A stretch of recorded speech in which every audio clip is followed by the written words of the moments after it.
Hello and welcome back to another video. This video is going to be a computer video. This video, I've actually had the footage recorded for it for quite a while before I ever actually intended to make a video about the computer itself. The computer that we're going to be looking at is my custom built computer. This was an upgrade to one of my previous computers. I wanted something that had more RAM, more hard drive space, and overall a better processor so I could do my programming and basically run my entire business from this one station. So I'm going to be going over the parts inside of this, and it's going to be more like a review of the parts that I used. I set myself with a budget, and this was pre-COVID, and I know now we are post-COVID, so it was about a year to a year and a half ago, so I've had plenty of time to use the products in this video, review them, and give you my honest opinion about them. And all of this was purchased brand new, keyboard, mouse, whole 9 yards, all of it brand new at the beginning of 2020, end of 19. So let me go ahead, break down the parts for you. I'll show you the parts that I used, and we can go ahead and get started with that. The first item we are looking at is the AMD Ryzen Threadripper, the 2970WX 24-core processor. Now, I don't actually unbox this one, but I can tell you that this processor is amazing.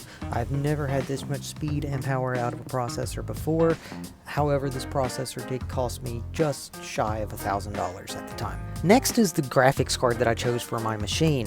That is the Sapphire Pulse Radeon RX580.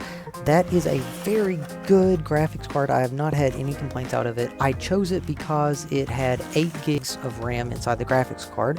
I also chose it because it could have up to 4 displays, if I'm not mistaken, and it had lots of ports in the back, including 2 HDMIs and a DVI port, if I'm not mistaken.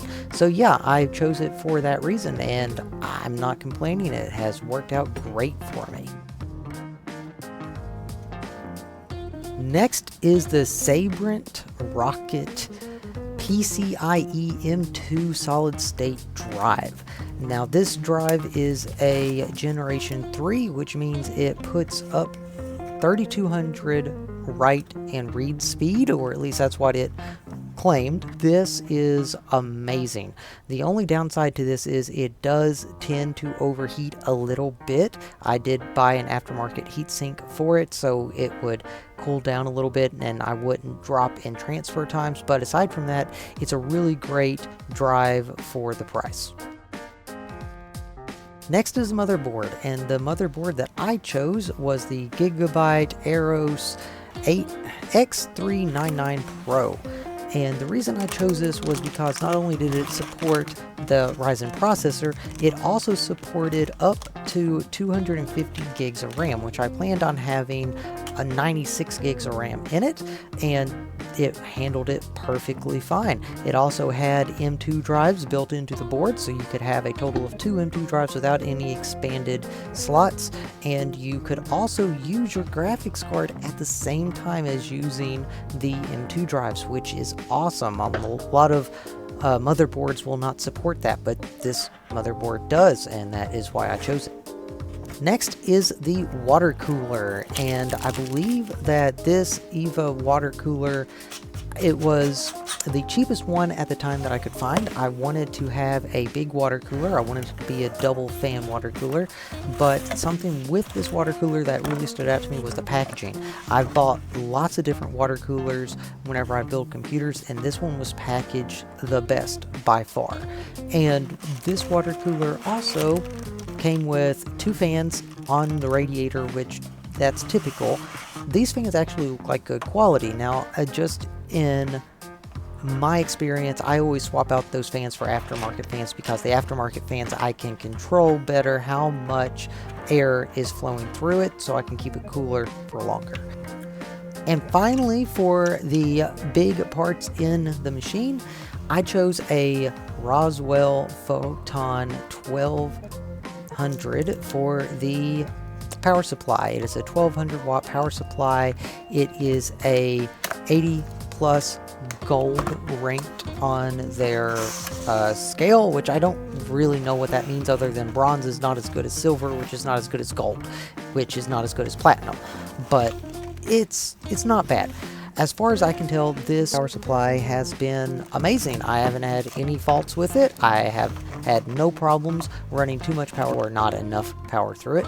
I also have one major plus to say with this, and it comes with a lot of cords. It also comes with a lot of different ports that you can plug into it, so you can support lots of different graphic cards in it. Not a lot of power supply units come with that many options, but this one sure does. It's really nice. And aside from the monitors, which you saw previously, which I will link in the description, the monitors are Samsung 27-inch curved, which I just found out they have them now at Walmart, so that's awesome. And they cost about $150 to $160 on Amazon, depending on when you get them. They are fantastic. I love those monitors, and they're actually really good for the price that you pay for them. But yeah, here are some of my specs and the computer and what it looks like. I must say, overall, this computer was $3,500 well spent. I really enjoy it, and it is extremely powerful. There are just a couple little things that I had to work out. For instance, it wasn't booting the quickest at first, so I had to go in and tweak some settings in the BIOS and remove some of my 4 terabyte hard drives that I had plugged in for backup purposes. But after that, it has been working flawlessly. Anyway, thank you all very much. I hope that this has helped you out. For the parts that I can, I will have a link for them in the description in case you would like to build one for yourself. Honestly, I have no complaints, and probably these parts are not new anymore. They're not top end, so you could probably build this computer for cheaper than I did. And I go ahead and tell you, this computer runs quicker than any machine I have ever had to date. Thank you all very much. Hope you enjoyed this video. Have a great rest of your day. Thank you for sticking around and watching the video.